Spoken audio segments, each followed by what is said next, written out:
I am here in sunny, way too sunny Los Angeles for E3 2018, my very first E3, and it's an exciting one because I got to play Spider-Man for the PS4, and I'm going to tell you guys my experience.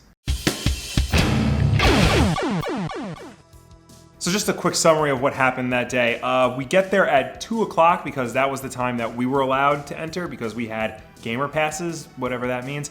So we get in there. I immediately try to find the Sony booth. I get distracted by some other things, but I just walk right ahead, and there it was, this big-ass PlayStation sign with a big-ass sign of Spider-Man right across from the Nintendo booth, which was even more packed with just a whole bunch of stuff for Pokemon Let's Go Pikachu and Eevee, Smash Brothers, obviously. But the PlayStation booth was very big. It had a section for Destiny. It had a big stage where they just showed videos of like interviews with developers and stuff.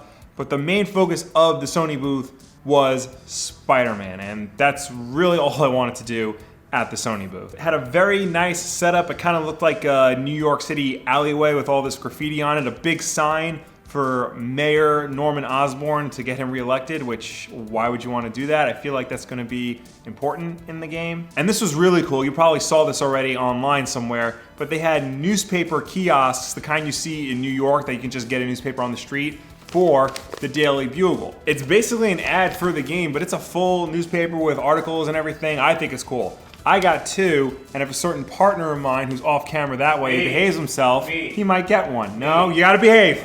So I get online, and it was surprisingly not a very long line, maybe like 20 to 30 minutes, but it went by really fast, mainly because you had all this other crap to look at. There was a guy dressed as Spider-Man online, which was just apt, I think. And finally, I go up and play the game. Now, I wasn't able to capture any gameplay footage of it. What you're seeing on screen now is actually what Sony uploaded to their actual YouTube channel. This is more or less what I played. There's just some differences here and there. The very first thing they have you do in the game is just web swing, and I think that's important because everybody knows at least the previous open world Spider-Man games for their web swinging, so making you do that first just really hits home that this is going to be like the ultimate Spider-Man experience. And for the most part, it was. It's very momentum driven like Spider-Man 2 was, unlike some of the later games, which was very automatic. It's not a sim style of web slinging where you have to hit R2 and L2, one for each hand. You just hit R2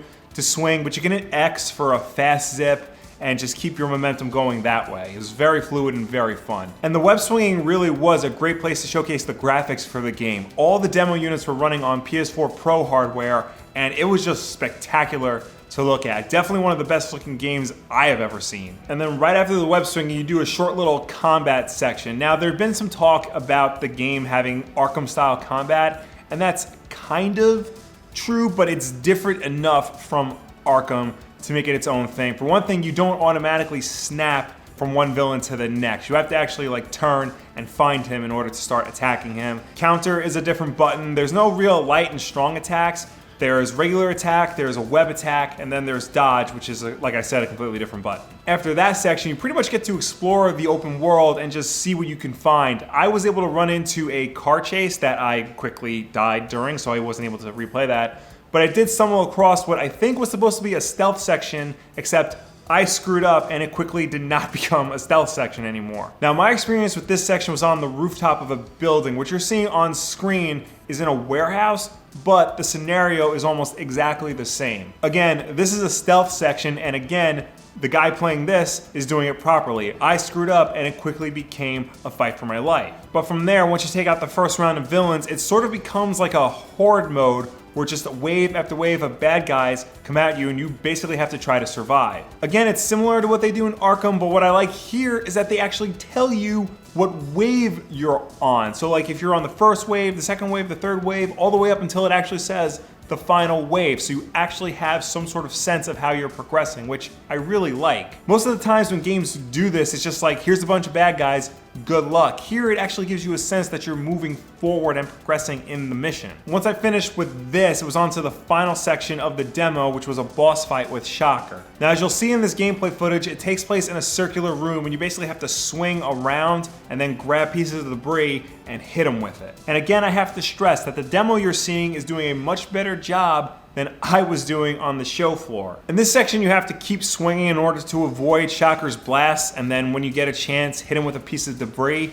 I think the combination of the circular room, hitting R2 to swing, but then square to dodge his blast and then keep swinging was kind of disorienting and a little confusing. I feel like that's something I can get the hang of though when I play the finished product and I play it for longer stretches of time. But once you do get a few hits in, you do get a sense of how you're supposed to fight Shocker and how you're supposed to progress through the rest of the battle. And once I finally beat him, that was it. My demo was over. It was about 15, 20 minutes or so, but it was a really good 15 to 20 minutes. So basically what I took away from all this was the swinging was very good, maybe even great. It's not Spider-Man 2 levels of sim-based web slinging, but it's very momentum-based, and it's something that I definitely feel could be easy to learn, but difficult to master. Combat is just similar enough to Arkham Asylum to be familiar, but just different enough to set it apart.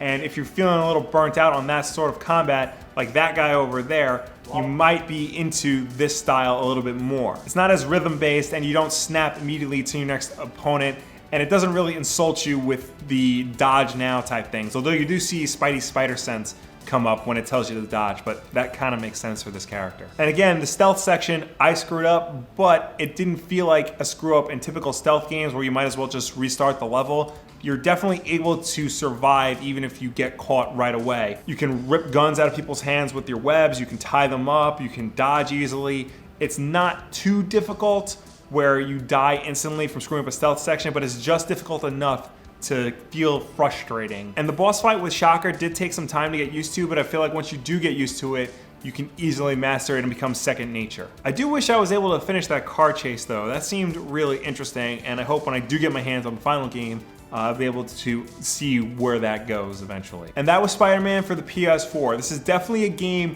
you're going to want to get when it comes out in September, especially if you're a Spider-Man fan. If you're an Xbox owner and a Spider-Man fan, you might have to shell out the extra $200, $300 to get yourself a PS4 and play this game. It might just be the best Spider-Man game, period. They seem to be hitting all the right notes in terms of character, setting, and especially the moveset. You feel like Spider-Man when you do all the things you're supposed to do properly. Let me know down below or anywhere on the internet if you guys are excited for Spider-Man on the PS4. Did this preview entice you to get it? Were you already sold on the concept when it was revealed years ago? Be sure to check out Bob's video from yesterday on Super Smash Bros. He got to play that, and you can hear all of his opinions on the new version right there. Hi. And of course, Wednesday night at 9 p.m. Eastern is Wolf's Den Live. No matter what, we will find a way to do it this week, even though the Wi-Fi in this room is garbage. So of course, make sure you subscribe to see all of our E3 stuff and all the other stuff we do at this channel. Like this video and share it with a friend who is on the fence about whether or not to get Spider-Man on PS4. Hopefully, this will put him on the right side of the fence. The side of the fence where people buy the game. Thank you all for watching. I will see you next time. Hey, Pacini, you want Spider-Man for the PS4 now? Yeah, Pacini, do you want Spider-Man for the PS4? All right. Pacini said yes. Good talk.